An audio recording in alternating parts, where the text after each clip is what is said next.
Violence and meta-irony, vulgar jokes, and talk about politics. You'll hardly imagine this when you hear the word cartoon. We used to associate animation primarily with something childish, simple, and kind. That was why The Simpsons, South Park, and other satirical cartoons had long caused discontent. The audience took them as kids' content, which for some reason was filled with completely unacceptable things. But now, we are experiencing the heyday of cartoons for an adult audience of 18+, in which animation is only a tool for creating a story. Today, on the About Movies channel, we will talk about why adult-rated cartoons have become so popular. Do we really have enough movies and TV shows with adult ratings? And what about Disney cartoons? Is their time running out? Before we answer these questions, we suggest that you click on the subscription button and the bell, and you won't definitely miss the most interesting video essays about cinema. Subscribe, and we start. Early animation might seem too simple, but the subjects of early silent films were quite uncomplicated in principle. Moreover, animation wasn't taken as a separate form of cinema. For the filmmakers of the time, it was more of a field for experimentation. Animation has long been almost the only way to create special effects, and has worked more as an addition to the regular movie. Short videos in the early 20th century were more like hand-drawn silent films, like Emile Cole's Phantasmagoria of 1908. It was a contender for the first animation in history. In the 20s, cartoons became quite popular and were focused mainly on adults.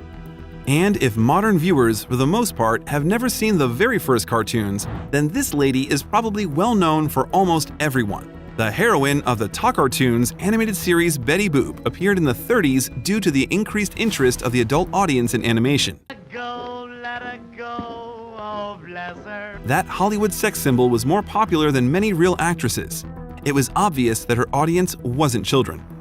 Moreover, even Disney initially allowed itself to add cigarettes, booze, and even adult jokes to cartoons. And this is despite the fact that it was that studio which misled us that cartoons were only for children.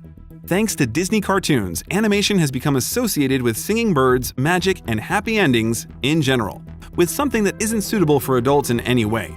There is even the concept of Disneyfication, a technique by which violence is minimized in film, and the viewer seems to look at the world through the prism of illusions.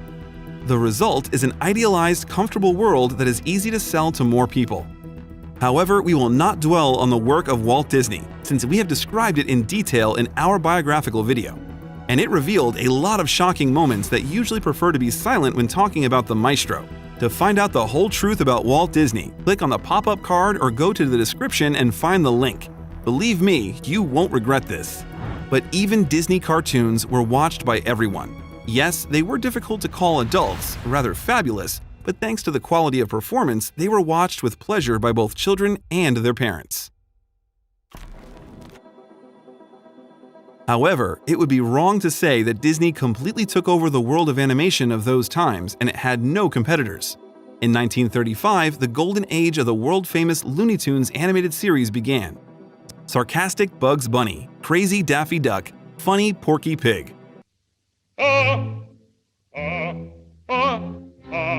But their adult humor and crazy actions made a good competition for Disney's Singing Flowers.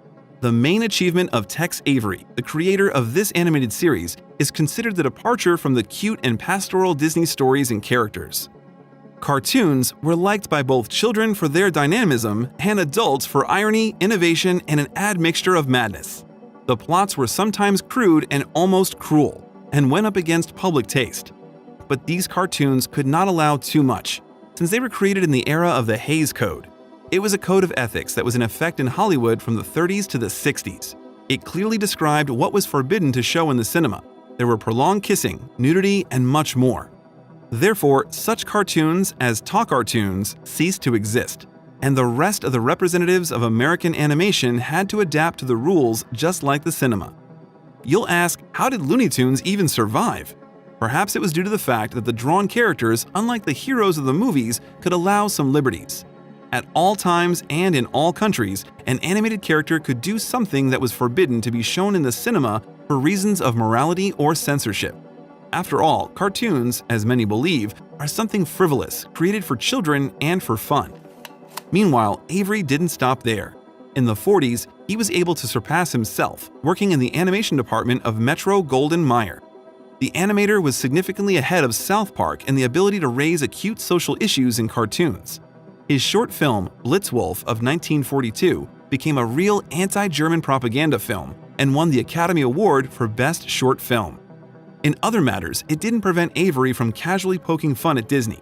The cartoon parodied the early work of the studio Three Little Pigs. All the resemblance of the Adolf Wolf with the same Hitler at the very beginning of the cartoon are clearly intentional. Flamethrowers drive with a sign, "I'm not going to set the world on fire," and two stupid pigs aren't going to strengthen the house because they have a non-aggression pact signed by colossal stinker Adolf. If it wouldn't surprise anyone now, that time Avery's brashness and sarcasm were a cartoon breakthrough. The content of the cartoon with socially important topics is one of the factors of its adulthood. But Disney also managed to excel during the war. With the advent of the 40s, the world did not care about animation. Therefore, in order to earn a little extra money during the war, the studio of Mouse shot propaganda cartoons fulfilling the order of the army, and its cartoons became real heroes of World War II, at least for American soldiers. But almost immediately after the war, everything returned to normal and the world was taken over by the Disney family animation. Gradually, cartoons became the patrimony of children's and family cinema.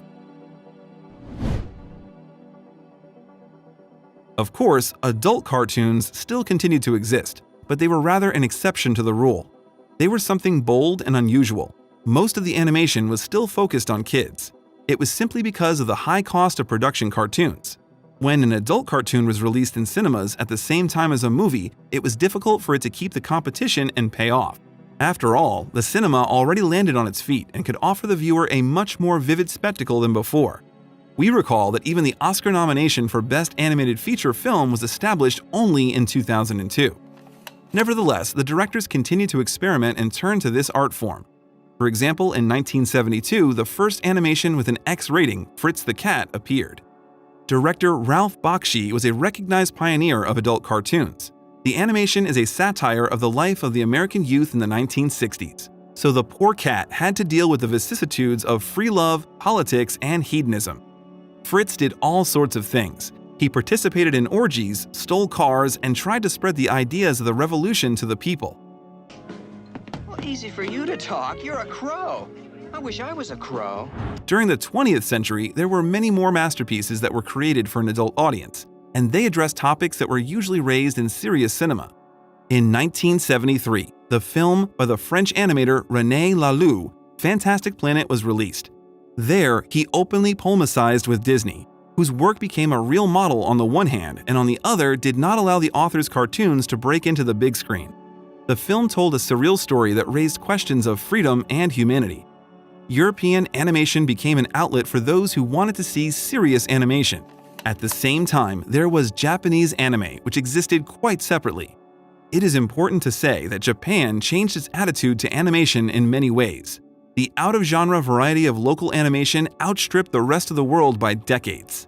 These are violent dramas about the future, like Akira, and a philosophical reflection on human and technology in The Ghost in the Shell, and surreal Paprika, ahead of Inception by Christopher Nolan by several years. Many people discovered the world of Japanese animation with the movies of Hayao Miyazaki, which raised issues of politics, gender equality, ecology, and war. It's the world in which there is a film for any viewer. And in 1989, an animated series was released on TV screens, which proved that adult animation could be close and understandable not only to fans of festival cinema, but also to a wide audience. We are talking, of course, about The Simpsons. Now, it is very difficult to imagine life without this family. The creators are not afraid to joke about celebrities, politicians, and religion, as well as to take up such serious topics as war and same-sex marriage. The Simpsons is an important cultural phenomenon that has influenced the values and beliefs of an entire generation. In 1998, Time magazine named The Simpsons the best television series of the 20th century. It was followed by Futurama from the same author, and in the 2000s by Family Guy and American Dad. The final maturation of animation came in the 90s when Cartoon Network appeared. It was one of the largest kids' TV channels. At first, they showed the already known MGM and Warner Brothers cartoons. Then, they began to make their own. In 2001, a number of Adult Swim animated series for grown-ups launched on the channel. We owe Cartoon Network, if not the appearance, then the broadcast of the most popular cartoons of our time, like classic The Simpsons, modern Rick and Morty, Over the Garden Wall, and others. Will children's cartoons now be filled with cruelty and lose their optimism? Not at all.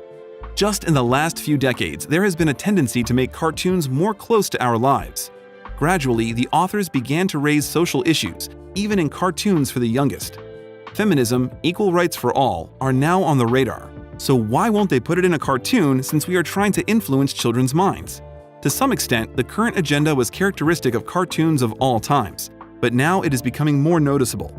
It all started perhaps with the Pixar cartoons, which everyone recognizes as very deep and raising far from childish problems.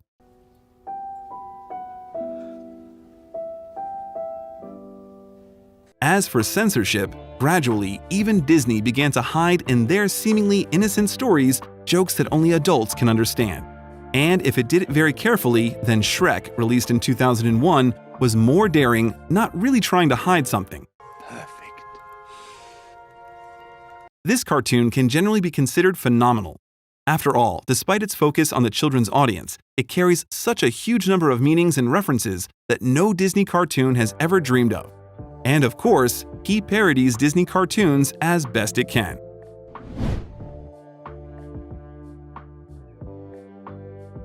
Perhaps one of the most important reasons for the popularity of adult cartoons is satire. Shrek makes fun of Disney's fairy tale stereotypes. The Simpsons was a mockery of the genre of all family sitcoms that flooded American TV. Well, Rick and Morty generally makes fun of everything, from pop culture to politics. It would seem that these are just meaningless stories about a crazy scientist who manipulates everyone around him. But behind the black humor, ultraviolence, and crazy actions, important themes of family and society, relationships and marriage, growing up, questions of morality, the cost of power, and human selfishness are hidden here. From the early 2000s to the present day, people more often talk about things that previously were taboo, and the animation made it possible to tell about it simply and clearly. From a psychological point of view, sometimes a person prefers a cartoon to an ordinary movie because of an attempt to facilitate perception and, once again, not strain the brain. This may be due to the large information load that adult people face every day.